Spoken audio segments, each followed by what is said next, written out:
aid. What else have I got here? Danish aid, Erdogan being an idiot, and and some new stories about a Russian airstrike. So one of the things that I do to support my work and support Ukraine is holding auctions. I've got really cool auctions of cool stuff that I get from Ukraine, and we do it over on Discord, in our Discord community, because it's the easiest place to do it.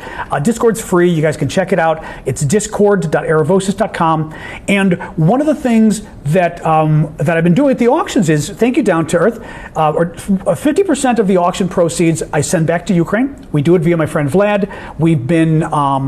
We've been sending it to mostly military aid recently. We've been making camouflage nets, but also using it for humanitarian aid for charities. In any case, we've got about 9 different items, very cool. Remember, it's discord.aravosis.com. You can see the auction stuff on the left, and the auctions are up tomorrow.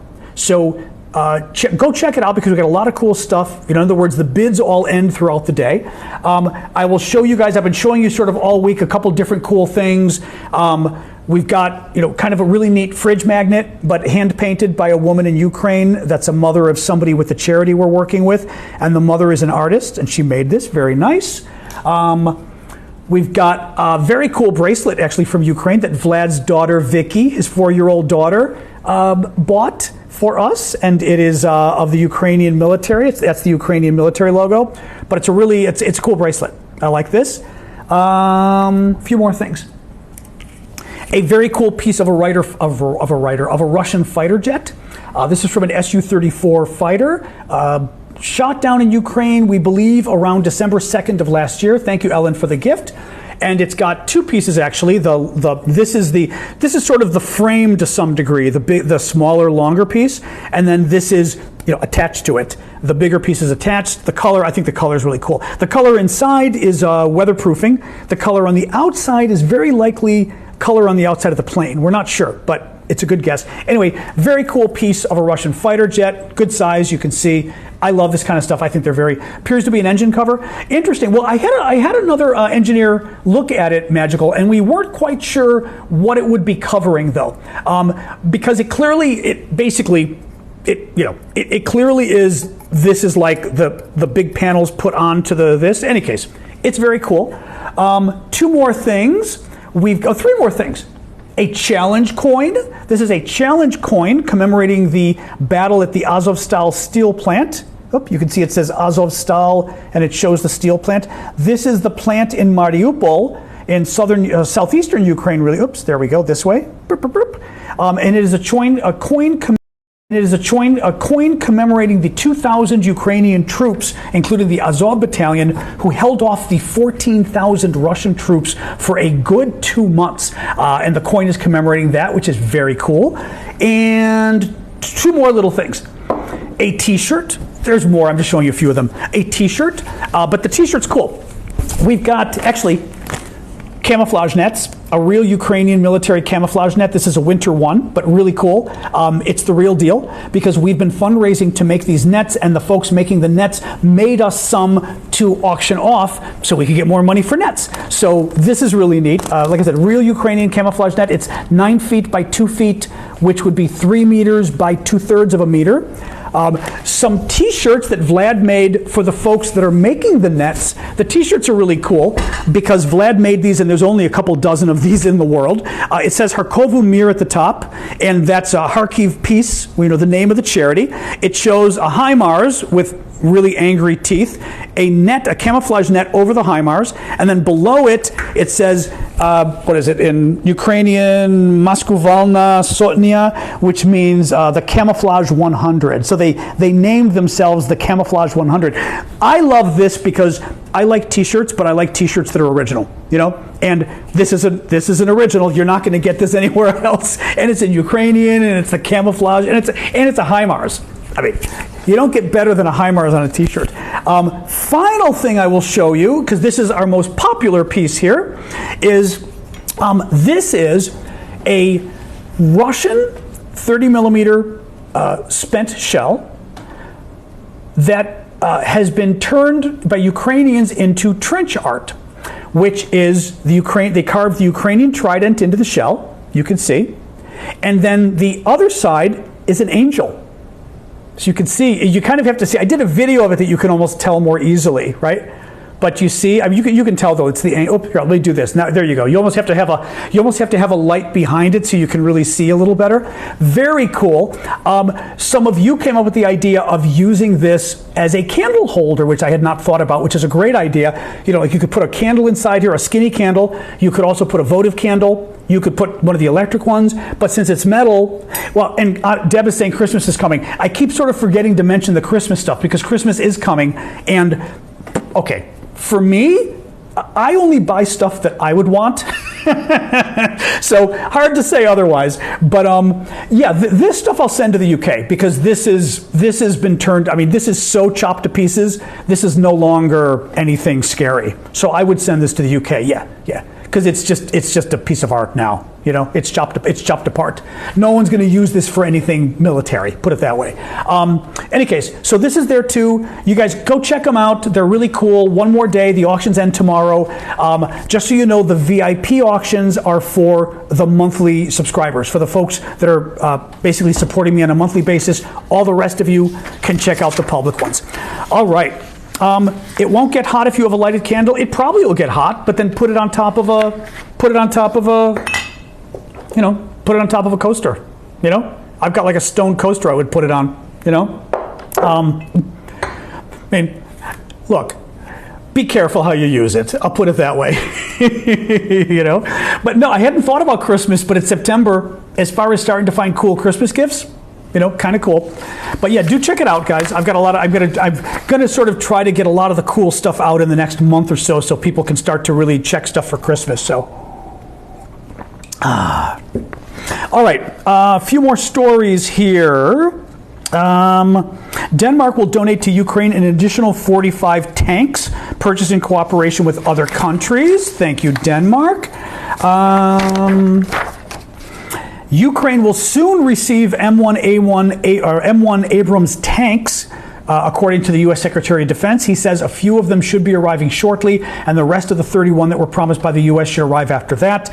Initially, they were promised to be received, thank you, Kankaranga, they were promised to be received by now, but they haven't arrived yet. Thank you, Jonathan. Evi, or 6Evo, wrote a super chat question, is the conflict in Armenia worrying? You know, I don't know. I will not claim to be an expert on Armenia. I've got to read up on Armenia and Azerbaijan yet. But they're two of the former Soviet republics, right? Independent countries now. Do not like each other.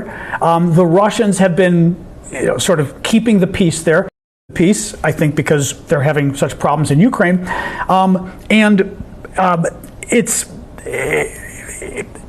It's getting, especially on the Azeri side, or the Azerbaijan side, it's getting a little closer to war breaking out. Thank you, Elizabeth. Depending where you are, who cares, right? I mean, to some degree, I care as a global citizen. But honestly, if you live anywhere in the West, war between Azerbaijan and Armenia is not going to affect you unless you're Armenian or Azeri or Azerbaijani, right? So that's what I'm saying, like, no, it's not worrying. If anything, let's see what happens though. I like the fact that the Russians are having problems. I like the fact that the Russians now have a different part of their country or right across their border that's turning into potential problems that the Russians have to focus on, but they don't have the energy, the manpower, or the troops to really focus and to keep these things. So it's forcing the Russians to multitask, and that's not a bad thing, you know? Shadeblade, war is bad. I agree, war is bad. I don't like war, but the fact that this is giving the Russians heartburn, I'm not feeling too bad about that. Meanwhile, Norway is also set to donate about 50 tracked cargo carriers to Ukraine. I had to Google these things.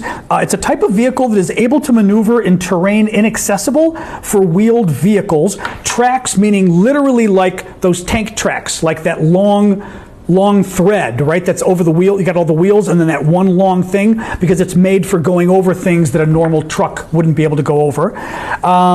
The cargo carriers can transport ammunition, food, and water to Ukrainian troops in the field. A couple more questions here. Hang on. Thank you, Elizabeth. All right, Armenia, Julius had another question, and then Cliff. On the subject of Wagner, I also read that many of them are having problems getting jobs, yes, and earning a living in Russia in spite of their amnesty, poor murderous war criminals. Yes, I did a long story on that last week, I think. It was last week, on all the reports that the Wagner guys, it looks like the Russian Ministry of Defense, or FSB, you know, sort of the KGB follow-on, has told businesses in Russia not to hire the Wagner guys, and either they're just getting turned down, they won't even accept their applications for jobs, period, because they're Wagner, or they're being told, well, you're former criminals, we don't want you, even though they got a pardon, because the pardon, in principle, maybe, was supposed to wipe out their sentence. They're being told, we don't care if you were pardoned, you're criminals, we don't want you. So yeah, the Wagner guys are not happy because Putin is basically knifing them, but doing it kind of slowly, you know, by basically starving them and their families. So, yes, that is true, Julius. Cliff had a question. All right, Cliff, you always have to make it hard for me. There it is. Okay, there. I think I found it. Who is Zelensky meeting with right now in New York City with Benjamin Netanyahu? He was meeting with Netanyahu today. Okay. Oh, I did. Thank you, Amanda. Fortunately, it was right there above, but thank you. He was just meeting with Netanyahu. Will Milley, the Joint Chiefs, be at the D.C. meeting? There's a question. Will they offer anything new? I don't know. Basically, Zelensky is going to meet with Biden at the White House later this week after he leaves the UN. And then he's going to meet with U.S. senators, because the senators are the good guys, most of them, and the House members are terrible. I mean, the Republicans in the House are terrible on Ukraine, a lot of them, whereas most of the Republicans in the Senate are very good on Ukraine. So Zelensky's going to be talking to the U.S. senators. He's going to be meeting with Biden. I'm not convinced. I don't know. I don't know whether Biden would have Milley with him in the room. Maybe he would. It's an interesting question.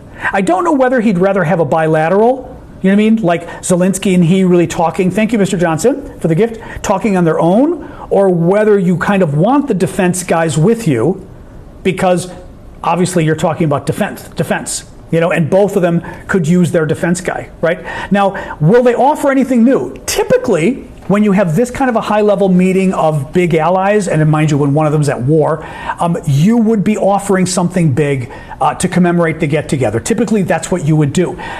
It would be normal for Biden to, for example, announce that he is going to be giving Ukraine the ATACMS missiles that Ukraine's been needing, and all the experts say Ukraine needs. The White House put out a story last week saying it's not going to happen this week. Let's hope they've thought that through a little more.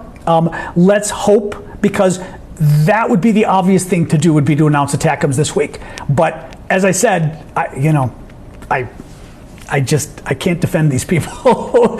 Biden is intent on doing this very slowly. And, you know, you just can't fight wars very slowly and incrementally is not the way you fight anything in life. Wars, politics, or anything else. You go and you do it and you try to win, but you don't go, let's do just a little bit. And next week we'll do a little bit more. And next week we'll do, I mean, it's a good way to boil a frog, but otherwise it doesn't really do much else. So I am not pleased. All right.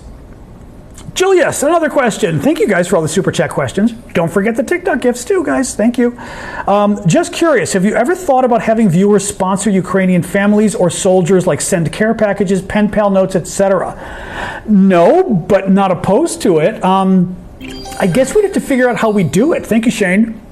We'd have to figure out how we do it. I mean, I'd have to, thank you, Red Watts, I'd have some Ukrainian charities, like here in the States, for example, and find out, you know, we could raise money for them, certainly, you know. The care packages I like might be hard to do, though, you know, and my guess is going to be that the charities would rather have money, because typically, thank you, Red Watts, I know the Red Cross works that way for disasters. Thank you, Nicola.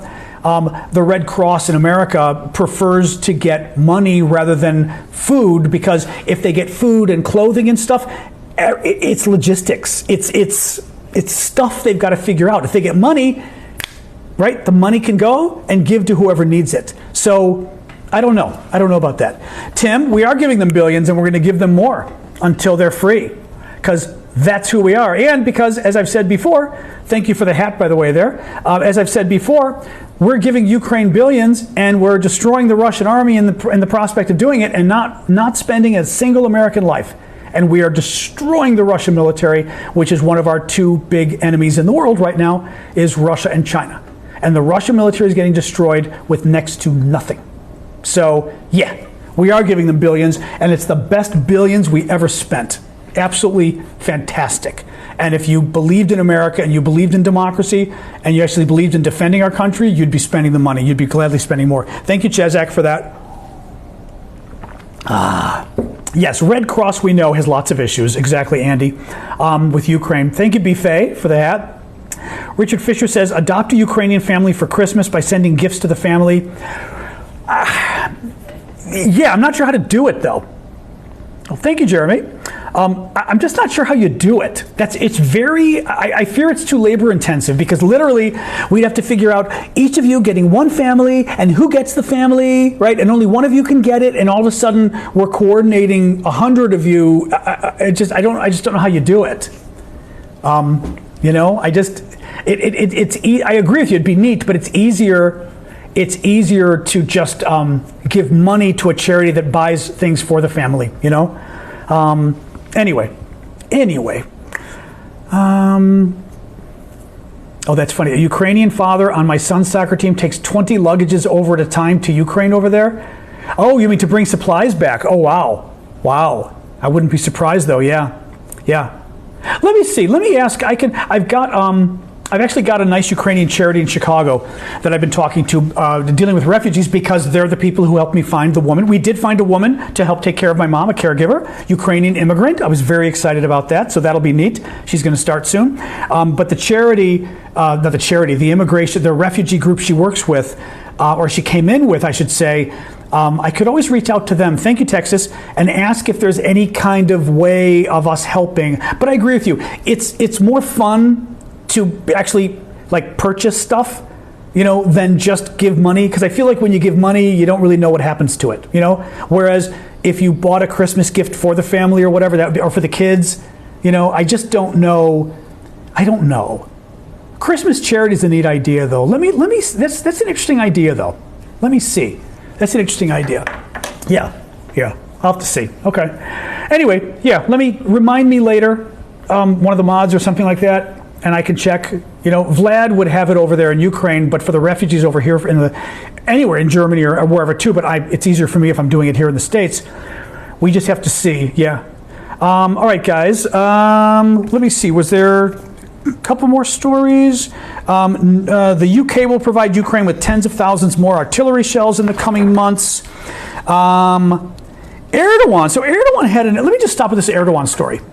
Erdogan, president of Turkey, pain in the butt, comes out and does an interview on public broadcasting in the States, okay? And he says, listen to this. I have no reason not to trust them, he says of the Russians. Boy, there's a quote that's familiar. I'm not going to go there, but I have no reason not to trust them, he says. To the extent the West is reliable, Russia is equally reliable, Erdogan says. For the last 50 years, we, Turkey, have been waiting at the doorstep of the European Union. At this moment in time, I trust Russia just as much as I trust the West. Well, the problem for Turkey is that, you know, act like animals and you don't get to be members of the European Union. Turkey has been occupying Cyprus, northern Cyprus, for 50 years, and that's why Turkey has not been able to join the European Union. If Turkey wants to pull out of northern Cyprus and stop acting like the Russians, Turkey would be able to join the European Union. But for them, this is Erdogan playing games again, and I'm telling you guys, I don't think he's going to let Sweden join NATO. I don't think he's going to let them. I think he's going to play games. Next month is when the the Turkish parliament comes back from vacation. They come back in early October, and I think that jerk is going to once again clog things up and just stop them from, because he wants to join the EU. And honestly, I read a sort of an analysis of this a couple months ago, saying that everything he'd been through, everything that Turkey has done to NATO, and how he's dragged NATO through the mud, and he's refused to help. He's refused to, first he was stopping Finland, and now he's stopping Sweden, and just playing all sorts of games with NATO, and frankly, still playing games with NATO and Turkey, right? He won't abide by the sanctions, this kind of stuff. Do you want this guy doing the same thing to the European Union? Could you? I mean, he's going to do the same. He's going to be just as bad as, if not worse than, idiot Orban in Hungary, right? And the analysis I saw said the European Union is looking at what Erdogan is doing in NATO, and they're going to say, "You're nuts. We're going to take this kind of extortion. You know, he's going to take us hostage too." But I'm telling you, he's going to play around with Sweden again. He's going to screw Sweden around, and he thinks he's going to join the EU, and he's not going to join the EU because Greece. There is a 0% chance that Greece is going to let Turkey join European Union until Turkey gets out of Cyprus. And, you know, that's it. Julius, didn't mean to add to your workload with a charity idea. Oh, I don't mind. I know you have pretty full days. No, that's okay. I think it's a neat idea. I was just telling you, we'd have to figure it out because it would have to be done we want to do it sort of globally so it makes it easy. You know what I mean? Rather than putting one family in touch with one person, it's just too hard to do. But no. I mean, I think it's a neat idea, but let me see if I can talk to people and try to get some kind of a sense of it. All right, see you, Chazak. All right, let's end with that. We'll end with that. I'll keep going with questions and stuff now, guys. Let's do Q&A. Remember, another way you guys can support my work, consider becoming a subscriber on TikTok. That's via the SNN, the TikTok subscriptions, where you can become a monthly subscriber. It's somewhere on the page. I think at the bottom there may be a star or something. For those of you on YouTube, it's right by the comment box. There should be a little $sign, and you guys can click it. Super chat, super stickers, and you'll also see membership. And membership is a way, again, you can support with a monthly donation, which would help me a lot. You can also do it via Ko-fi, which, thank you, Timothy Leary. Those of you who know Ko-fi, you can find my link in my bio on TikTok. Click that link. You guys can find it at the bottom of the screen. I've got the whole address there. And you can do it via Discord. I'm hitting you with my tweezers. You can do it via Discord. You can do it via Twitch, using Amazon Prime on Twitch, as Jens just said, to my Aravosis account on Twitch. And that might be it. So there's a number of ways of helping, but if you would consider becoming a monthly subscriber, that would help me a lot. That children's hospice is an interesting idea. That's an interesting idea. Let me ask that. Now, the one thing I will say is, I think the Ukrainians aren't as big on Christmas gifts as New Year's gifts, but that's okay. Vlad, hold on a second. I'm going to open this up. I'm going to actually send a message to Vlad, even though he's asleep. He's not going to see it. I'm going to send a message to Vlad while we're broadcasting right now, so I don't forget my friend Vlad in Ukraine, because I think that's an interesting idea. Let me write this again. Let's consider doing. Could I type this well? Let's consider doing some kind of fundraiser. Hang on. Again, for kids in Ukraine for Christmas/New Year's, because New Year's is their big holiday. Good idea. Yeah, okay, I just wrote Vlad. So he'll see it in the morning when he wakes up and at least have it on the... That's right, it's their first Christmas on December 25th. That is true. A vote to join the EU has to be unanimous, all countries agreeing. I am not the EU expert, but I know that Greece is stopping it. So yeah, my suspicion is this has got to be the way. Every country has to agree who's a current member. I suspect for the EU it's the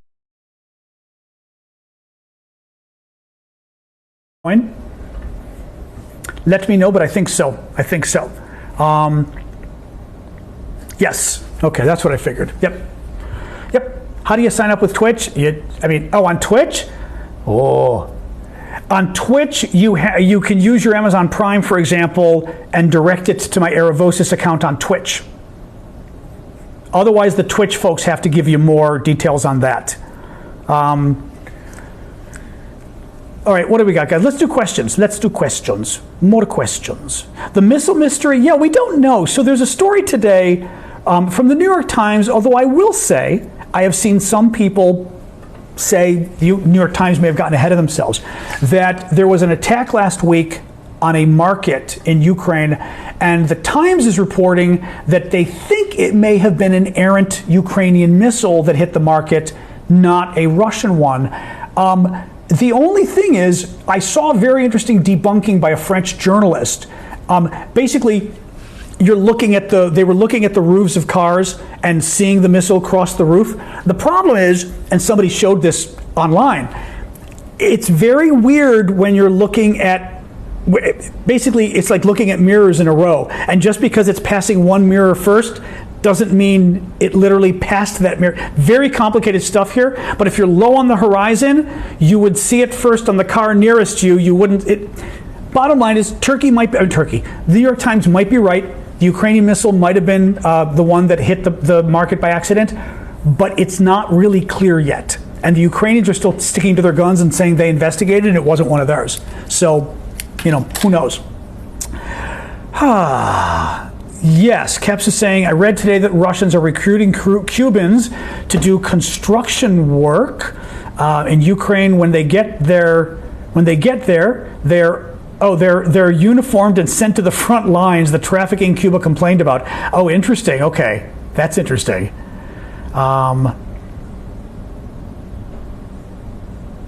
Yeah. Just looking here. What else you got, guys? What's happening with Russia and China in Mexico? I don't know. And we have no border. I don't know what's happening with Russia and China in Mexico. I have no idea. What is that? I don't know what that means. No idea. No idea. What else, guys? Thank you, Joe Colella. Or Coleja, depending what your ethnicity is. I'm going to guess Italian, though. Colella. What about the health of Kadyrov? No news on that. No news on that. What would happen with Chechnya and Russia if he dies? From what I'm reading, it's not really clear. The Chechen opposition was destroyed, they said, like 20 years ago. So it's not like there's a democracy movement that's going to, overthrow the evil overlords if Kadyrov dies in Chechnya. It's more likely, I was reading, that basically other people with power are going to try to take over. The Russians obviously have a big hand in what's going on there. It still is potential turmoil, which isn't bad. But what I read was basically if Putin were to disappear or lose his job, you run a better chance for something real happening in Chechnya, the dictators being overthrown, than just Kadyrov dying. But at this point, he might be doing okay. Tommy, will this bog down again as the weather changes towards winter? We think so. The Ukrainians are saying they're going to keep fighting. But the concern is that when the rainy season kicks in, which could be as early as 2 weeks from now, maybe 4 weeks from now, it is going to be harder for the Ukrainians to do anything off-road. They're going to have to stay on roads to do it because off-road is all mud. And it's just trenches are a mess. I mean, even if you're defending, it's a mess because it's wet. But if you're attacking, it's a mess too. I mean, it's all water and water up to your waist and whatever else. So it very easily could slow down the Ukrainians, yes. But we'll see. Tired guy saying, do you think Ukraine should offer the North Korean workers coming over to the occupied territories asylum and citizenship if they defect? They won't have a better chance to escape North Korea. True. Who knows if they're actually coming? I mean, I'm not convinced. I think the idea of North Korean workers coming to there is crazy. I do think there's something weird about it because if you've got North Korean workers there and the North Korean workers get killed in an attack, what does that do for North Korea's role in the war? That's what could get interesting because the North Koreans are freaking nuts. They're crazy. So their civilians get killed in Ukraine, and then Kim, the dictator of North Korea, gets pissed and does something crazy. I don't know. I'm not sure it's the brightest idea of Putin to bring North Koreans there. Also, how good of workers are they? I mean, it's like the worst economy in the world. They're probably worse workers than the Russians, you'd think. You know what I mean? Julius, thank you again. If Kim sends you're funny, same thing. If Kim says, you said the same thing, that's very funny. If Kim sends North Koreans as laborers, how long until they start defecting? Well, that's the thing. You'd think these guys would try to defect. I think we'd be ecstatic to have them defect. Why not? Right? I mean, why not? That's great, right? Have them defect. That's perfect. So, because also it's just as embarrassing as hell to the Russians at that point, right? How do we wrangle the likes of Turkey and Hungary? I don't know. Honestly, I think they need to be threatened to some degree, except we don't want to start a precedent of losing members, just like with Brexit. We don't want to lose members of NATO and this kind of stuff. But honestly, I would say, you know what? We've got Finland and we're going to have Sweden now. Maybe if Turkey, for example, if Turkey is so upset with the West, let them go move in with Putin. I mean, the Turks, really? You want to go in bed with the Russians? Be my guest. Seriously, I'd be like, best threat ever. Go for it. Just wait for the amount of time until you come back, till you come back crawling to us. Julia, is the U.S. courting India to get them to stop aligning with Russia? I suspect so. The U.S. wouldn't really condemn India today after Canada accused them of killing a Canadian citizen. I heard about that. People were saying that.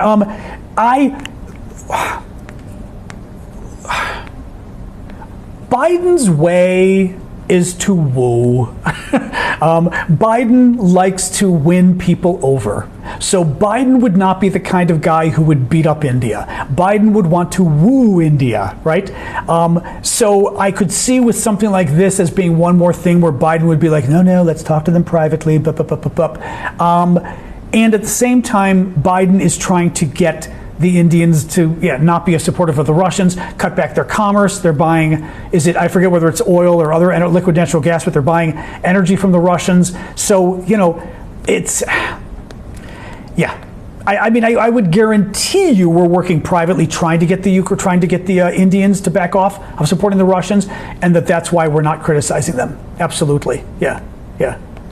Annoying, but, but maybe, then again, maybe he's right. Maybe that's the best way to do it. I don't know. Only because I don't know necessarily what's going on behind the scenes with the Indians. I don't know whether we've had any success at all. So I'm changing my temperature a little. It's cold now. Whether we've had any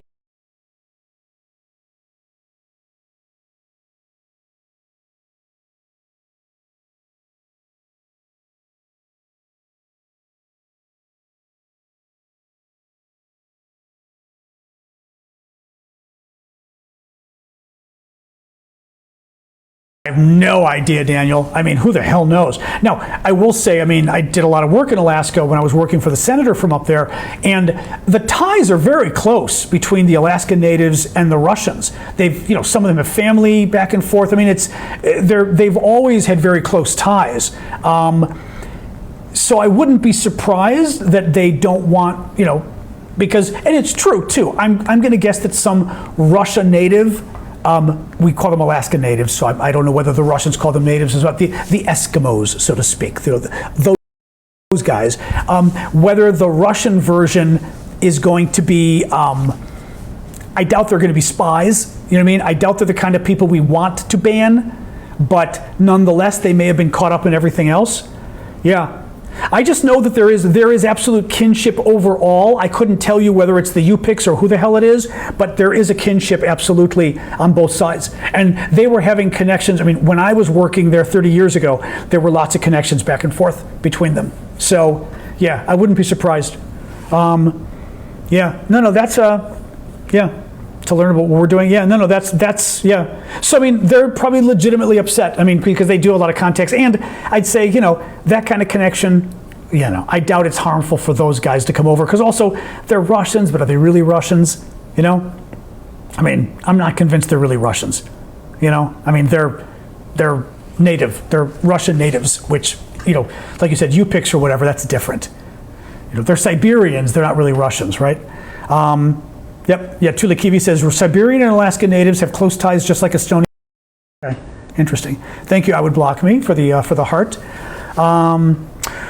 What else we got, guys? La. It is getting dark earlier. I was seeing somebody else tweet about that earlier. How it's funny, like it's 7 o'clock and the sun has set already. God, it's crazy that it's like this dark already. Too bad I'm not a diplomat. We'd have world peace long ago, and Russia and China would have been checked long ago. Russia and China would have been checked. I just don't know that I'm enough of a diplomat, because I do have an in-your-face side to these things. I absolutely believe there's a role for diplomacy, but I also believe that sometimes you've got to stand up to people and punch them in the nose, metaphorically, whether it's the Russians or the Chinese or whoever. So, how's the Russian economy doing? It's hard to know. I don't think we know how the Russian economy is doing. It's still growing. Then again, I just think there is no way that this much of the Russian economy is under sanction and it's going just honky-dory. I just don't believe it. But honestly, I think it's very difficult for us to know what's actually going on with their economy. Inside Russia on YouTube, I don't know who's that though. Are they good witches or bad witches? Inside Russia. They're not like crazy people, are they?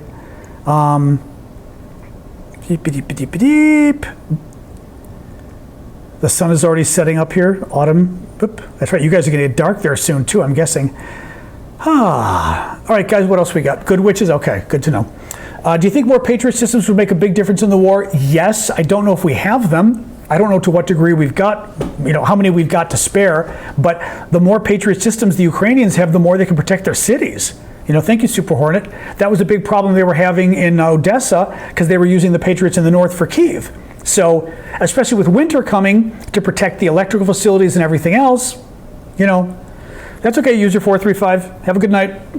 But I think because Russia, so much of what Russia does are air attacks. So much of what they do are air attacks.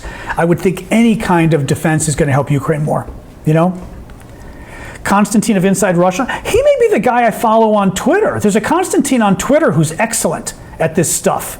He may be the same guy. That's interesting, Craig. I wonder, because the name Constantine too, you know what I mean? It's sort of a unique, it's Greek, but it's kind of it's probably could be Russian too. Could be, yeah. Interesting, okay, very interesting. Yeah, there's a guy, Constantine, on Twitter who's very good too that I follow. Thank you, Super Hornet. But I don't know if it's the same guy. Don't know. Thank you, JR.